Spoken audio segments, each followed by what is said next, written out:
दिवाळीचा दिवस अक्षरशः थरकाप उडत आहे.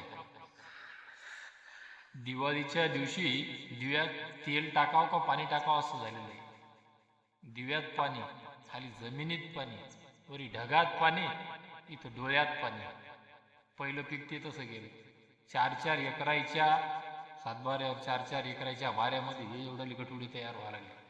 काय घडणार त्याच्यात आणि काय ते काय सध्या मला जेव्हा दुसरं पीक काढावं कसं तरी म्हटलं तर दुसऱ्या पिकासाठी या जमिनी अजून खाली वळल्याच येते. काय मशागती पेरणार, काय करणार मशागती करून अक्षरशः अंगाला असा थरकाप उडत आहे. हवामान शास्त्रज्ञांनी सांगितलं, अभ्यासकांनी सांगितलं की 21-22 पासून परत 26 तारखेपर्यंत पाऊस आहे. अंगाला काटा येतो काटा. दिवाळीचा दिवस आहे, वरी ढग साचलेले आहेत. इथं खाली हृदयात गळ्यात घशात ढग साचा लागले, डोळ्यात पाणी साचून असं झालेलं आहे. काय दिवाळी काय कसं नेमकं काही सूचना असं झालेलं आहे. सरकारच्या परीनं प्रयत्न करावं लागले.